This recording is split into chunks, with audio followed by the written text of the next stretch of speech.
next of the major paragraphs for explaining why Stalin wins the leadership struggle. Now, this one is a very difficult one to do with hindsight, and we'll talk a little bit about what we mean by that. But essentially, we know that Stalin is coming to power, and there's a tendency, therefore, to look at the weakness of the opposition, that's the Trotsky, Zinoviev, and look at them and go, why couldn't they see? Why didn't they see? Now, we've spoken at length about how people underestimate Stalin, and how it's not really obvious to them that Stalin is a real contender. So a really important thing, and really important distinction to make when making this argument, which is true, is to distinguish mistakes which are they were flawed because they underestimated, and they were flawed because they should have really seen what they carried on going. Because some of the actions they will make are more understandable given their assumptions about Stalin, which were perhaps not true, but reasonable assumptions to make.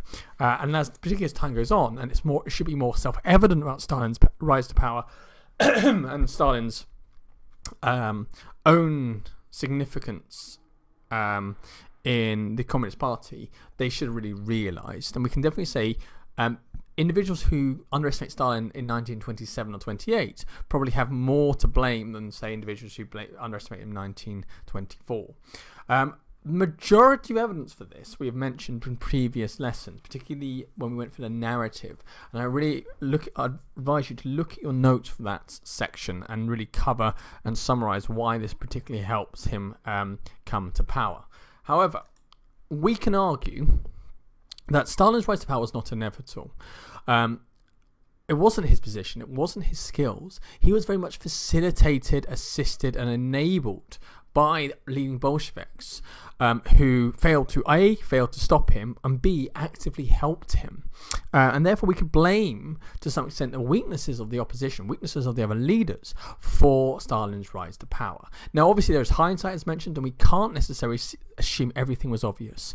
And so long as you justify, or at least shows the examiner that you understand that some of this would not have been obvious at the time, but other bits will, and almost recognise and use the phrase with the benefit of hindsight or without the benefit of hindsight, etc., you are hopefully navigating effectively that problem, because we want to see what is unreasonable for someone to think at the time. It's not what was true at the time, but based on the information they had, based on their experience, how unreasonable was their action.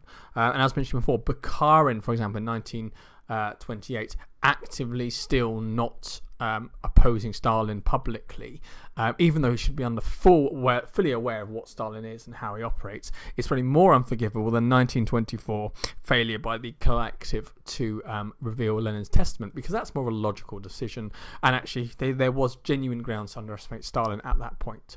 So when we understand how Stalin is underestimated, I tend to put them into direct and indirect. Direct, as they are actively helping. And that's the first sub-bullet point there, which is assisting. They do stuff which help Stalin by attacking other rivals, by undermining other rivals, by strengthening Stalin. So they're doing stuff that helps Stalin. Then there is enabling and protecting Stalin. Enabling means by acting the way they do, they're making Stalin's life easier in the long term. So it's less about actively defending their own role. It's stuff they do which often indirectly or unintentionally leads to Stalin coming to power. So if I compare, for example, Zinoviev and Kamenev attacking Trotsky, which is very much assisting Stalin by attacking other rivals, and therefore Stalin doesn't have to Zinoviev given Stalin a position in the Politburo in 1922. Well, not giving, but obviously he's supporting his right to the Politburo. And doing stuff like the Lenin Testament to protect him. That's quite a rare on protecting Stalin, because he needs less and less protections going on. So what we're looking for is stuff they do which actively makes Stalin's campaign easier, compared to stuff that they do which makes Stalin's fight less hard work.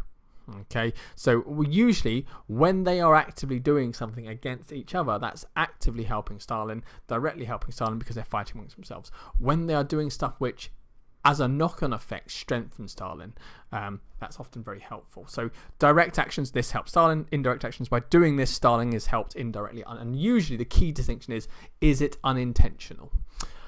So although they each have a bespoke, slight different approach and reason why they help Stalin, because their weaknesses are different based on their personalities. And I really recommend you go back to that key individuals lesson if you've forgotten all of this, because understanding the sort of personality types of the individuals is key to this. There are some common actions. So probably the biggest common one is the underestimation of Stalin. Generally, most groups will eventually realize that Stalin is a player and Stalin is a threat, but often a little bit too late, usually when they've been knocked out. And so this underestimation leads to two things. Number one, because they don't recognize his intent, or at least they don't recognize, even if they think he wants to become leader, they don't really believe that he can become leader, so they don't find it threatening. Because of that, they often do stuff to put him in a strong position, or not expect a lot from him, or at least not notice what he's doing. And so basically, because they underestimate him, they don't necessarily stop him. And by underestimating him, they, for example, get in positions, don't notice certain things which he does, actively take the lead on things, and therefore taking the political hit. So the first thing is, by not recognizing what and who he is, they don't really fight him in the same way that they fight others. The other thing they don't notice is tacking to the center. Now, we spoke at this before, but just to recap, tacking to the center basically means that whatever side, whatever coalition Stalin is in, he is always trying to make himself the centrist, the apolitical one, and the one who cares more about the party and the sort of moderate position. The reason why this is important is whenever, say, Zinoviev and Kamenev take a more extreme position and upset Trotsky supporters, it means that Trotsky supporters who are left over, who are not removed from the party, are more sympathetic to Stalin than they are Zinoviev and Kamenev. And it also allows Stalin's brand, which is very much above politics, Lenin's natural successor, not too ideological, and allows him to basically keep the broad consensus. The more extreme position you take, the more likely to alienate people. Because they underestimate Stalin, they think he's a dunce. They understand his quietness in debates, and they understand his lack of ideological extremism and lack of aggression against one another as just this sort of quiet dunce just in the corner, whereas actually it's his way of creating this moderate influence and therefore strengthening his base. We'll talk a lot more about that in political skill, but we have to say that a lot of that political skill, a lot of those arguments, are in fact only working because his opposition do not expect a lot from him. In addition, and related to the underestimation of Stalin, they accept and almost extend his position in various bureaucratic offices of power, partly because they see him as a bureaucrat, partly because they don't see these offices as necessarily that big a threat, and certainly because they don't realise, and often until it's too late, Stalin's power in these positions. So not only do they let him have these bureaucratic offices, they don't really stop him or even notice when he uses these offices to get more and more power.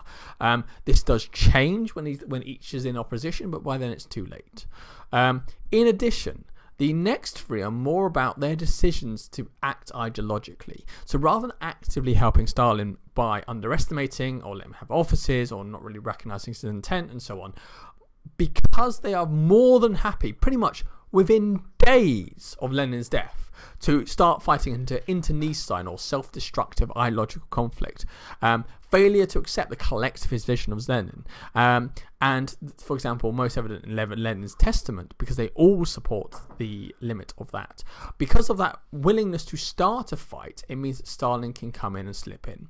If it was just a standard no fighting, everyone gets on, Stalin would have found it harder to navigate group to group and knock them out one by one.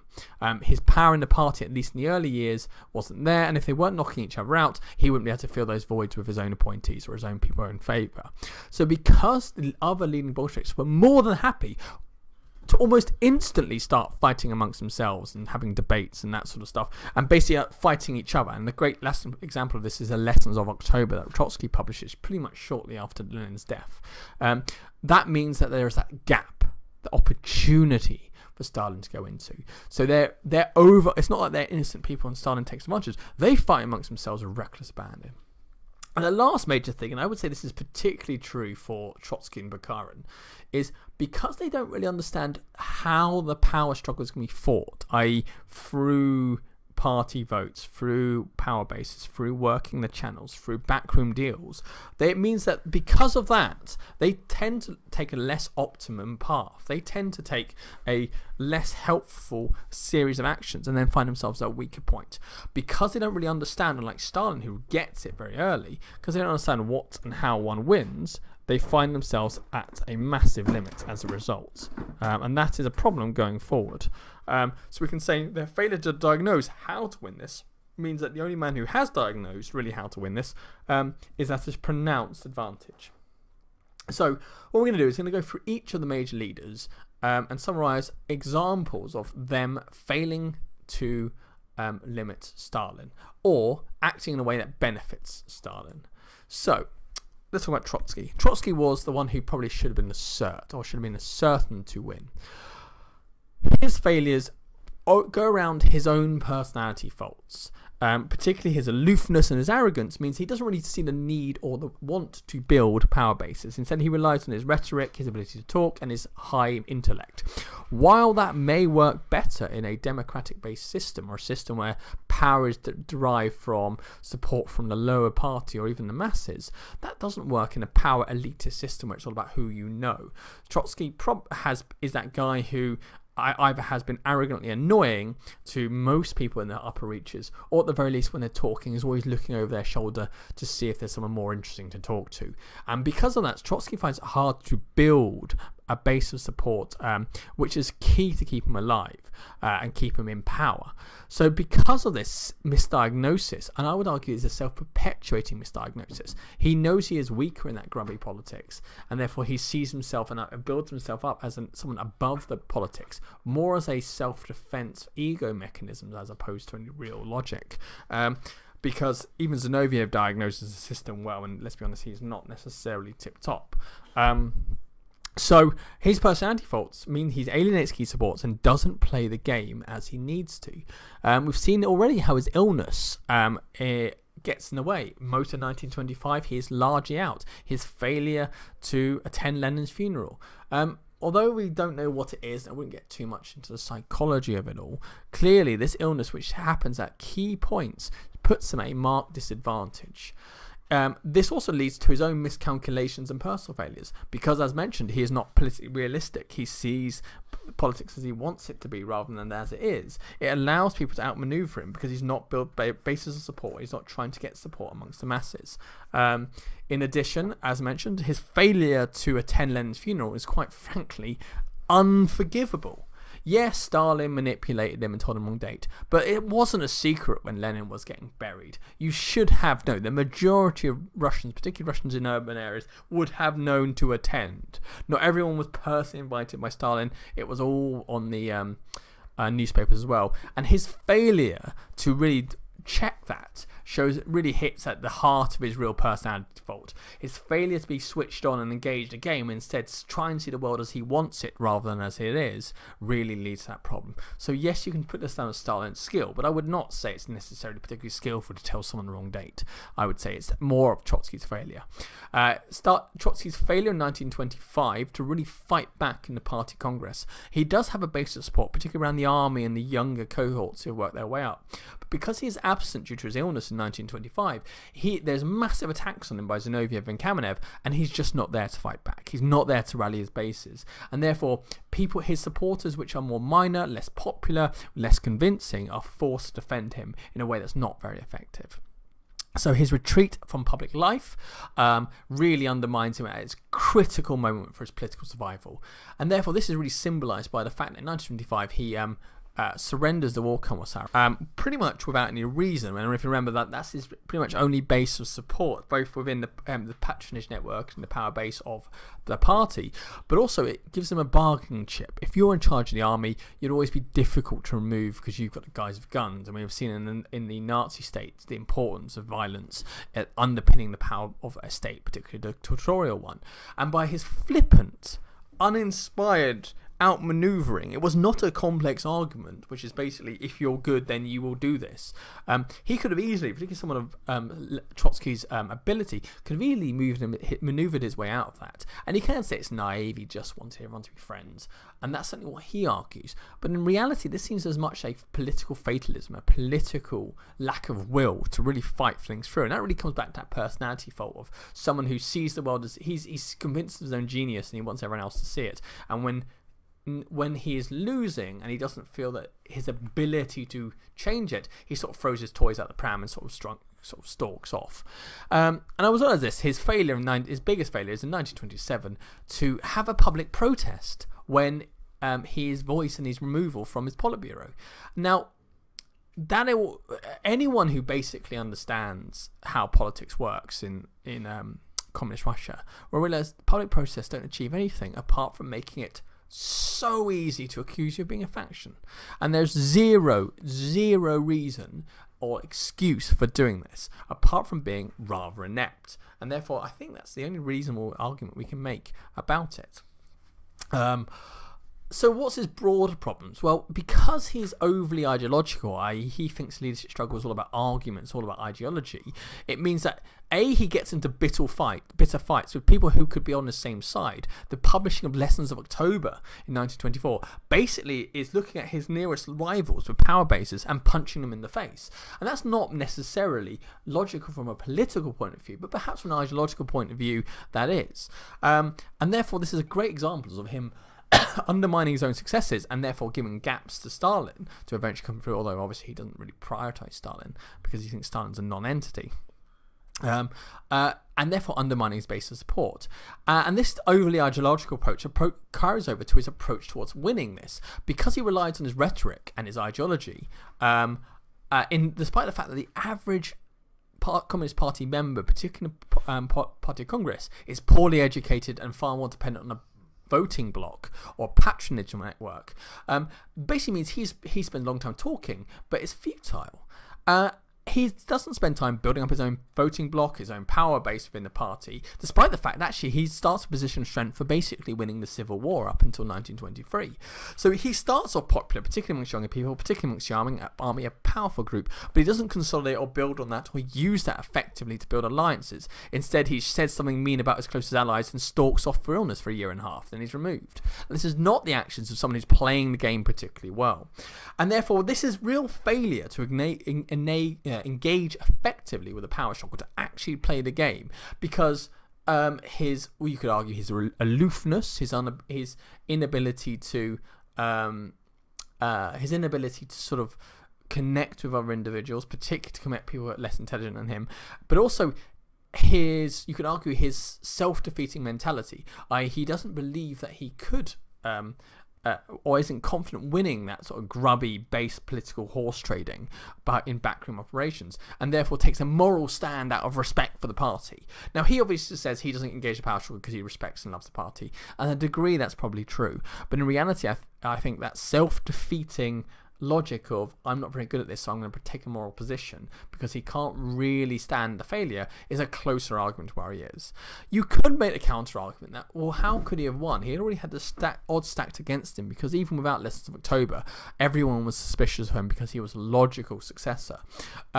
And yes, he had the war commissariat, but in reality, apart from that, that was his only bargaining chip, and that would have led to a civil war most likely had he really used that to its logical extreme. So you could argue Trotsky, yes, certainly miscalculates, certainly has personality faults, and certainly doesn't make the best use of his time. However, it's perhaps not the fundamental, or he fudged an obvious victory that could have won, that sometimes it's sold. And I think particularly the fact that everyone was almost instantly against him is as important as his personality faults for justifying where he is. And I think we could probably sell this, that his personality faults make a bad situation infinitely worse, as opposed to fumble an obvious open goal, as it were. It can be using a sports metaphor. And Zinoviev and Kamenev, moving on, their story is a little bit different. They have their own personality faults, which are often quite different. Kamenev is slow and doesn't really have the political killer instinct, doesn't have the instinct about how to win and how to do well in politics. Zinoviev, on the other hand, is too confident and has a preening vanity which makes him deeply unpopular in the party, but not really a great sense of his own limitations. And therefore, while he has lots of ambition, it leads them to make self-destructive or flawed decisions, particularly longer term flawed decisions. So the first massive problem they do is they so quickly oppose Trotsky for different reasons. Zinoviev a threat, Kamenev more for an ideological basis, and therefore, although they are basically agreed on a lot of the ideological positions, particularly World Revolution and NEP, they essentially allow themselves pretty much straight away to split their own ideological faction, putting left against left, and basically compromising their own position ideologically and alienating and splitting a power base. This basically means that they are weakened in the long term, even though in the short term they get rid of Trotsky. The fact that not only do they split their party, but they are willing to take the lead in fighting against Trotsky, and basically attack Trotsky, allows not only takes that existing problem that they start to fight in the first place, but makes it 100 times worse. Because if you are a left-winger and your supporters are left-wing and you're fighting another left-winger, but you're in the background reluctantly, that allows the wounds to be healed over time. But when you are the one leading the attack, when you are the ones attacking systematically Trotsky, those Trotsky supporters are not going to rejoin you in long term. And by splitting the left, they weaken themselves, because they are also left, in the longer term. That plus is combined with the fact that because of this approach where they lead the attack, they are willing to let Stalin and Bukharin recede into backgrounds, consolidate their support, and in particularly Stalin's place, make himself look like the moderate. And we've spoken already about how Stalin resists the expulsion of Trotsky early and will use that in the following year to benefit himself. And in addition, they're incredibly short-sighted in this fight against Trotsky. They are more than willing to accept measures which are designed to improve the sort of power of the faction against Trotsky, but in reality strengthens Stalin's power base. So they allow the pre-approved lists of delegates. They allow the Lenin enrollment, which I'm not sure is something we've mentioned so far, but Lenin enrollment, for those who are not aware, is a massive enrollment of and increasing the size of the Communist Party to include a massively wider group of people to vote in local parties, and obviously that will eventually work its way up. These people are working class, these people are peasants, usually poorly educated, usually not very well understanding of communist ideology, but want to do better in their lives. And they're using, on average, the party and communism as a means to improve their own economic position, as opposed to because of ideology. What does that mean? In reality, that means they are ideal Stalin supporters. Now, this stuff was used to balance Trotsky's support in the party and to balance the power of quote-unquote Mensheviks in the local parties, and therefore undermine Trotsky. But that in the long term will strengthen Stalin, because the pre-approved lists are controlled by Stalin and increasingly controlled by Stalin.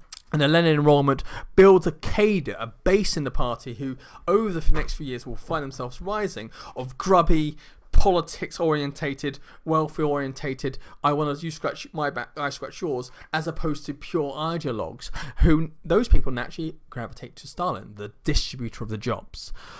So because they are short-sighted in their attack of Trotsky, not only do they allow the split of the left, they also allow Stalin to, particularly over time, strengthen his power base.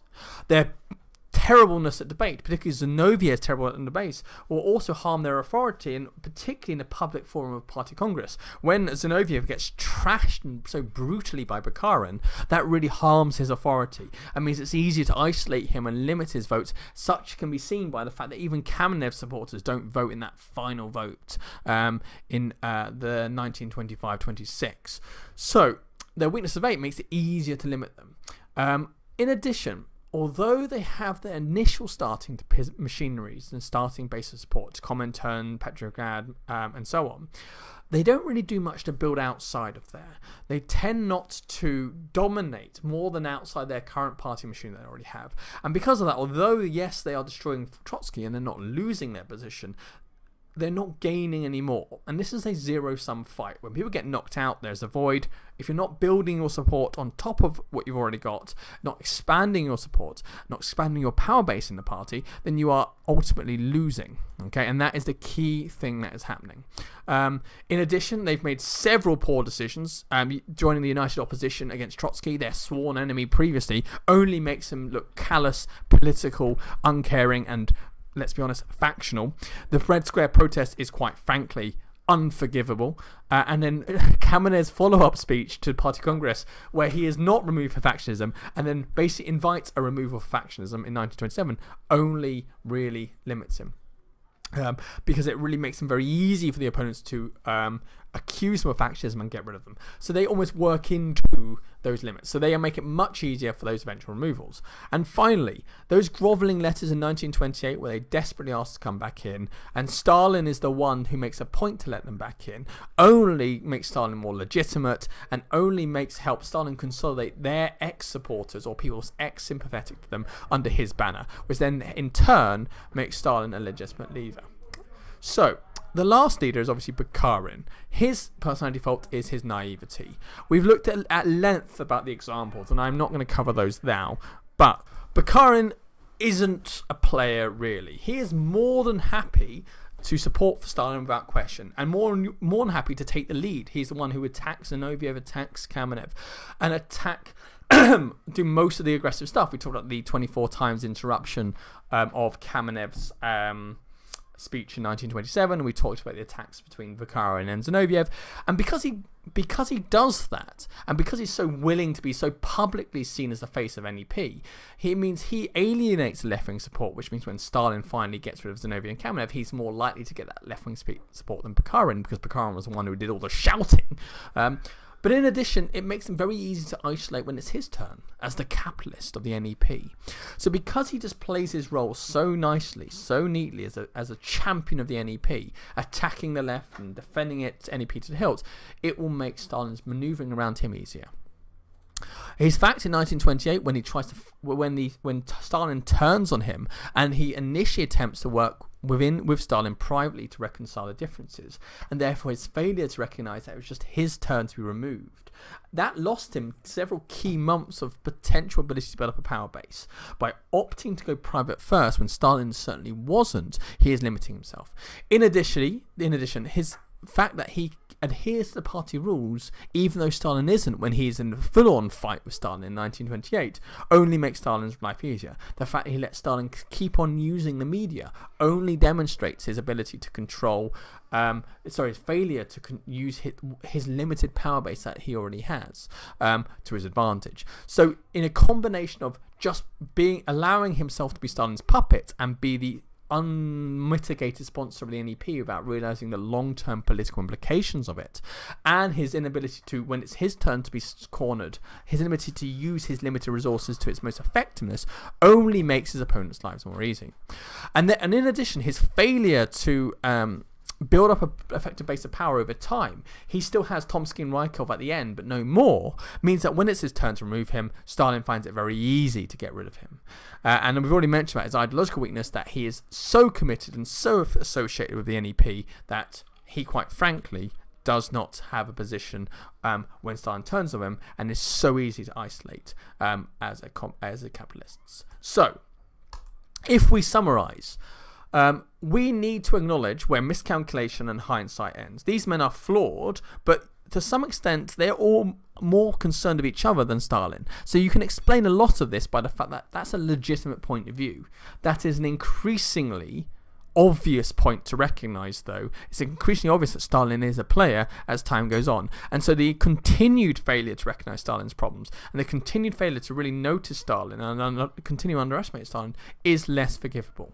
So we could argue that these weaknesses as well would be less powerful or less problematic if they weren't up against such a well-connected, well-positioned, i.e. the General Secretary, etc., or less skilled opponent. That their weaknesses were standard, their weaknesses were not particularly bad, but they were up against someone very good. And this is why this naturally will interlink with Stalin, because part of Stalin's political skill will be to play these individuals effectively. And we can argue, therefore, that actually, is it weakness or position, or is it the fact that they allow themselves to be played by a political leader? And finally, we can also argue that because of the nature of the Communist Party and how it's structured and who will win and how the power struggle play out, they are on to a losing fight. That the structure of the party naturally benefits Stalin to a point that they will win. And therefore, in reality, those long-term factors, those structural factors that we looked at previously are more important and set up them to almost on the battlefield to be losers. So we can say actually that the structure of the Communist Party means the battlefield is already slanted into Stalin's place. So are they weak leaders? Are they poor decision makers? Or are they just operating at a disadvantage? Had it been a different system, had it been a different structure, their weaknesses would count for less, Stalin's strengths would count for less, and therefore they would be less weak. So almost the weaknesses relative to how the battle goes on, as opposed to absolute. So that's a very brief overview of weakness opposition. All we need to argue is how they facilitate and directly help Stalin. Until the next video, I will see you anon.